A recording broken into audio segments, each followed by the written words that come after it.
தொடர்ந்து களத்தில் என்ன நிலவரம் அப்படின்றத நியூஸ் தமிழின் செய்தியாளர்கள் களத்திலிருந்து வழங்கி கொண்டிருக்கிறார்கள். ஒருபுறம் லதா மருத்துவமனையிலிருந்து என்ன நடக்கிறது அப்படின்றத சொல்லிட்டு இருக்காங்க, மறுபுறம் ராஜேஷ் அவர்கள் இருக்கக்கூடிய இடங்களை நம்மளால அந்த காட்சிகளில் பார்க்க முடிகிறது.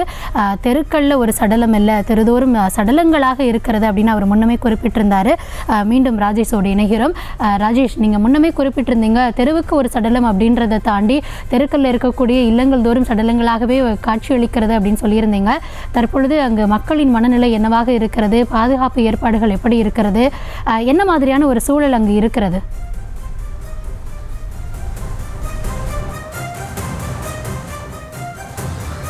கௌதமி, இங்கே இருக்கக்கூடிய சூழலை விவரிக்க வார்த்தையே இல்லை. ஒரு கிராமமே முழுவதுமாக கண்ணீரில் மூழ்கி இருக்கின்றது. இந்த பகுதி ஒரு நகரத்தில் இருக்கக்கூடிய பகுதி கருணாபுரம் என்பது.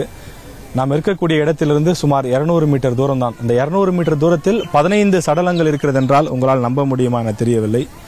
வெறும் 200 மீட்டர் தூரத்தில் 15 சடலங்கள், ஒரு வீடு விட்டு ஒரு வீடு, அடுத்தடுத்த வீடுகளிலே உடல்கள் இருக்கின்றது. பல உறவினர்களும் ஒரே நேரத்தில் தங்களுடைய உறவினர்களை இழந்துவிட்டு கண்ணீரும் கம்பளையுமாக கதறி துடிக்கக்கூடிய அந்த வேதனையான காட்சியை இந்த இடத்திலே பார்க்க முடிகிறது. வீடு தவிராமல் இங்கே பிணங்களுக்காக அவர்கள் உறவினர்கள் கதறி அழக்கூடிய காட்சியை பார்க்க முடிகிறது. ஒரு வீதியிலே ஒரு வீடு விட்டு ஒரு வீடு, அடுத்த வீட்டில் இங்கே விஷச்சாராயம் குடித்து அவர்கள் உயிரிழந்திருக்கக்கூடிய இந்த சோகமான உருக்கமான காட்சியை நாம் பார்க்கின்றோம். இந்த வீதியில் நாம் நடந்து செல்லக்கூடிய வழியெங்கிலும் இது போலத்தான் பிணங்கள் வீட்டு வாசலிலே வைக்கப்பட்டு அவரது உறவினர்கள் கதறி அழுது துடித்து வருகின்றார்கள். செவ்வாய்க்கிழமை இரவு விஷச்சாராயம் குடித்து அவர்கள் உயிரிழந்திருக்கக்கூடிய அந்த நிலையிலே தற்போது தொடர்ந்து இந்த கருணாபுரம் பகுதியில் ஆம்புலன்ஸ் மூலமாக உடல்கள் வந்து இறங்கிக் கொண்டே இருக்கின்றது.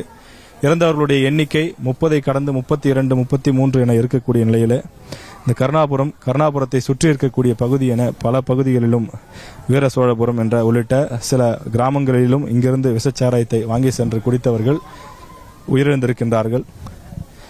உறவினர்கள் அழுவதற்கு கண்ணீர் கூட இல்லாமல் அவர்கள் கண்களில் நீர் வற்றி போய் இருப்பதையும் பார்க்க முடிகின்றது. ஒரு குடும்பத்தில் ஒரு உறவினர் இல்லாமல் சித்தப்பா, பெரியப்பா, மகன், அப்பா, தம்பி என வயது வித்தியாசம் இல்லாமல் பலரும் உயிரிழந்திருப்பதை பார்க்க முடிகின்றது. நாம் அடுத்தடுத்த வீடுகளை பார்த்து கொண்டிருக்கிறோம். ஒவ்வொரு வீட்டு வாசலிலும் உறவினர்கள் கதறி துடிக்கிறார்கள். இந்த பிணத்தின் முன்பு அழுவதா, அந்த உறவினர் பிணத்தின் முன்பு அழுவதா என்று உறவினர்கள் குழம்பி போய் நிற்கின்றார்கள். ஒரே நேரத்தில் இத்தனை உறவுகளையும் பறிகொடுத்துவிட்டு இந்த பகுதியில் நாங்கள் இனி எப்படி வாழப் போகின்றோம் என்று கதறி துடிக்கிறார்கள். கருணாபுரம் பகுதி முழுவதுமே கண்ணீரில் துடித்துக் கொண்டிருக்கக்கூடிய அந்த மோசமான சோகமான நிலையைத்தான் இந்த இடத்தில் நம்மால் பார்க்க முடிகின்றது. குழந்தைகள், பெண்கள், வயதானவர்கள் என உறவினர்கள் பலரும் கதறி துடிக்கக்கூடிய ஒரு மோசமான சூழல் இங்கே இருக்கின்றது. தொடர்ந்து பிணங்கள் ஒருபுறம் வந்து கொண்டே இருக்கின்றது. மறுபுறம் அக்கம் பக்கத்து வீடுகள் இருப்பவர்கள் மருத்துவமனையிலே குவிந்திருக்கிறார்கள். தங்களுடைய உறவினரை எப்படியாவது காப்பாற்றி விட வேண்டும் என்று சொல்லி இதில் நாம் விசாரிக்கும் போது 2 பாக்கெட் சாராயம் அல்லது 2 பாக்கெட்டுக்கு மேல் குடித்தவர்கள் துடித்து வழியிலே இறந்திருக்கிறார்கள். 1 பாக்கெட் சாராயம் குடித்தவர்கள் அல்லது குறைவான சாராயம் குடித்தவர்கள் மருத்துவமனைகளிலே அனுமதிக்கப்பட்டு தீவிர சிகிச்சை என்பது அவர்களுக்கு வழங்கப்பட்டு வருகின்றது. நாம் தற்போது ஒரு 100 மீட்டர் தூரத்தை தான் கடந்திருப்போம். வழிநெடுக்கிலும் உறவினர்களுடைய அந்த பிணங்கள் இருப்பதை பார்க்க முடிகின்றது. நாம் செல்லக்கூடிய இடங்கள் எல்லாம் பந்தல்கள் போடப்பட்டிருக்கிறது. நீங்க பார்க்கலாம், வீடு தவறாமல் பந்தல்கள் போடப்பட்டிருக்கின்றது. அந்த ஒவ்வொரு வீட்டு பந்தலில் கீழேயும் உறவினர்கள் அமர்ந்து கொண்டு தங்களுடைய உறவினரை வைத்து அவர்கள் கதறி துடித்துக் கொண்டிருக்கக்கூடிய காட்சியையும் பார்க்க முடிகின்றது. வீடு தவறாமல் பிணங்கள் இருக்கின்றது. கருணாபுரத்தில் விவரிப்பதற்கு இங்கு என்ன நடக்கிறது என்பதை நம்மால் வார்த்தைகளால் சொல்லவே முடியாத அளவுக்கு நிலைமை மிகவும் மோசமாக இருக்கின்றது. தொடர்ந்து உடல்கள் மருத்துவமனையில் இருந்து வந்த வண்ணமாக இருக்கின்றது. உடல்கள் தொடர்ந்து வந்து கொண்டே இருக்கின்றது. கருணாபுரம் பகுதி மட்டுமில்லாமல் அருகில் இருக்கக்கூடிய மற்ற சில கிராமங்களுக்கும் இங்கிருந்து சாராய பாக்கெட்டுகள் வாங்கி சென்று குடித்ததாகவும், அப்படி வாங்கி சென்று குடித்தவர்கள் அவர்களும் அந்த பக்கத்து கிராமங்கள் இருக்கக்கூடியவர்களும் உயிரிழந்திருப்பதாக அதிர்ச்சியான தகவல்கள் வருகின்றது. ஒரு பாக்கெட் சாராயம் 60 ரூபாய்க்கு கிடைக்கிறது என்பதனாலே அருகில் இருக்கக்கூடிய வீர சோழபுரம், மாடூர், பாளையம் சிறுவங்கூர் உள்ளிட்ட கிராமங்களிலிருந்தெல்லாம் இங்கே வந்து சாராய பாக்கெட்டுகளை வாங்கி குடித்திருக்கிறார்கள். இந்த பகுதியை பொறுத்தவரையிலே 24 மணி நேரமும் இங்கே சாராய பாக்கெட்டுகள் கிடைக்கும் என்று குறிப்பிடுகிறார்கள். பகல் நேரமாக இருந்தாலும் இரவு நேரமாக இருந்தாலும் எப்போது வந்தாலும் மலிவான விலைக்கு கிடைக்கும் என்பதனாலே இங்கே வந்து இந்த சாராய பாக்கெட்டுகளை வாங்கி குடித்திருக்கின்றார்கள். அப்படி குடித்த அந்த சாராயம் என்பது விஷச்சாராயமாக இருந்திருக்கின்றது. அதில் மெத்தனால் கலக்கப்பட்டு அந்த மெத்தனால் இருந்த காரணத்தினாலே அது விஷச்சாராயமாக மாறி உயிரையே பறித்திருக்கின்றது. ஒவ்வொருவரும் இறந்த விதத்தை கேட்கும்போது நம்மால் கண்ணீரை கட்டுப்படுத்த முடியாத சூழல் இருக்கிறது. ஐயோ அம்மா, என் வயிறு வலிக்குது, என் வயிறு எரியுது, என்னை காப்பாத்துங்க என்று சொல்லி அவர்கள் கதறி துடித்ததாகவும், தங்கள் கண் முன்னாலே தங்களுடைய தந்தை, அண்ணன், தம்பி, சித்தப்பா என உறவினர்கள் கதறி துடித்தார்கள் வலியால். வயிறு எரிகிறது, வயிற்றெரிச்சல் தாங்க முடியவில்லை, கண் பார்வை தெரியவில்லை, கண்ணெல்லாம் எரிகிறது, நெஞ்செல்லாம் எரிகிறது என்று சொல்லி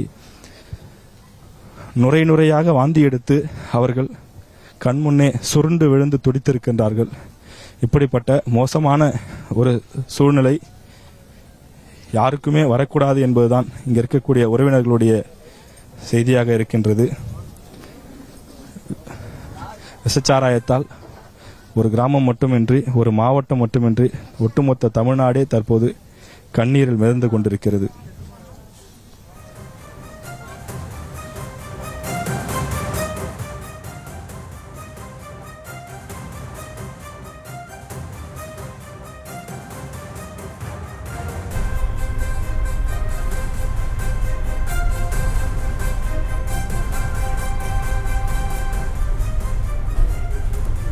யாரை தேற்றுவது, யாருக்கு ஆறுதல் சொல்வது என்பதறியாது ஒரு தெருவில் ஏறத்தாழ ஒரு 100 மீட்டரை கடப்பதற்குள்ளாக ஒரு வீடு விட்டு ஒரு வீடாக சடலங்கள் கிடத்தி வைக்கப்பட்டிருக்கும் அந்த காட்சிகளை நம்மால் பார்க்க முடிகிறது.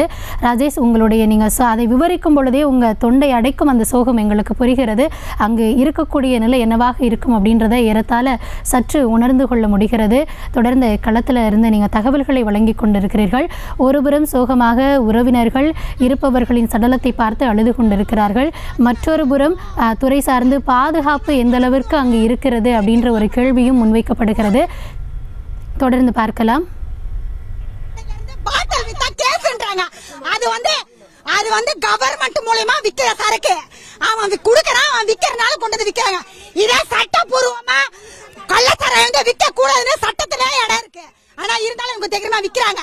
வித்தவன காரணம் கவர்மெண்ட் முழுக்க காரணம் ஸ்டாலின் ஐயா பேரை வச்சுதான். ஆனா முழுக்க எங்க அம்மா ஜெயலலிதா அம்மாக்காரங்க, எங்க ஜெயலலிதா நாங்க உயிர்.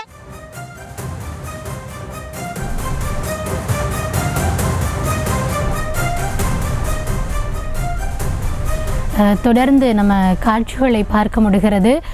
தெருவில் ஒரு வீடு விட்டு ஒரு வீடாக சடலங்கள் கிடத்தி வைக்கப்பட்டிருக்கிறது. உறவினர்கள் யாருக்கு ஆறுதல் சொல்வது என்பது அறியாது அங்கு கூடியிருக்கக்கூடிய அந்த ஒரு காட்சியும் மனதை உலுக்குவதாக இருக்கிறது. செய்திகளை உடனுக்குடனும் துல்லியமாகவும் தெரிந்து கொள்ள சப்ஸ்கிரைப் பண்ணுங்க.